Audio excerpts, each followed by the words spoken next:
Abéché, Faya et Sandana Parsar, 3 théâtres d'événements malheureux qui ont endeuillé des familles tchadiennes et partant le Tchad. À l'écoute de ses compatriotes et soucieux de les voir vivre dans la paix, la quiétude et la parfaite entente, le président du Conseil militaire de transition, général Mamad Idriss Déby Itno, ne peut rester insensible aux souffrances et aux deuils qui ont frappé ses compatriotes. Aussi, la tournée du chef de l'État dans les provinces du Wadaï, du Borkou et du Moëchari s'inscrit dans la pure tradition africaine et tchadienne. En sa qualité de président de la République, père de la nation, général Mamad Idriss Déby Itno est allé dans les 3 provinces avec pour objectif compatir avec les parents des victimes, les réconforter, les écouter pour faire toute la lumière sur ces malheureux événements et toucher du doigt leur réalité en vue d'y apporter les solutions possibles, mais aussi adresser à tous l'ultime message de paix, de vivre ensemble et de cohésion nationale pour faire face aux nombreux défis qui s'opposent au développement du pays. Partout où le chef de l'État est arrivé, c'est l'émotion. Émotion pour la population, car elle ne s'attendait pas à voir le président du Conseil militaire de transition faire le déplacement à ce sujet.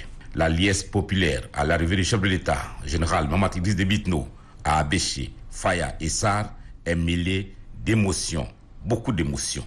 Les moments de présentation de condoléances, des mots de réconfort aux parents des victimes ont été directs, sincères, sans intermédiaire, dépouillés de tout protocole, dans la pure tradition tchadienne.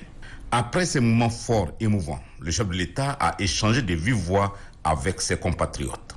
Son sens d'écoute lui a permis de déceler les causes de tous ces événements tragiques inutiles. L'appareil administratif est indexé et accusé d'avoir beaucoup de parts de responsabilité dans ces événements.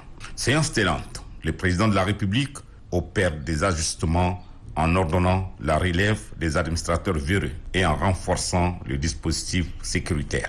Mais le chef de l'État ne s'est pas arrêté là. Ces échanges avec la population lui ont permis de connaître ses besoins réels, notamment en services et infrastructures socio-économiques de base. De grands chantiers de développement verront le jour très prochainement dans ces provinces visitées, pour le bonheur de la population et partant du Tchad tout entier.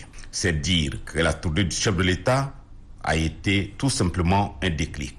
Elle a permis à la population de découvrir le vrai visage et l'humanisme qui habite le cœur de cet homme qui préside aux destinées du Tchad depuis le 20 avril 2021 et dont l'ultime préoccupation est et demeure la réussite de la transition pour engager définitivement le Tchad sur la voie du développement avec des filles et fils réconciliés, unis et se donnant la main.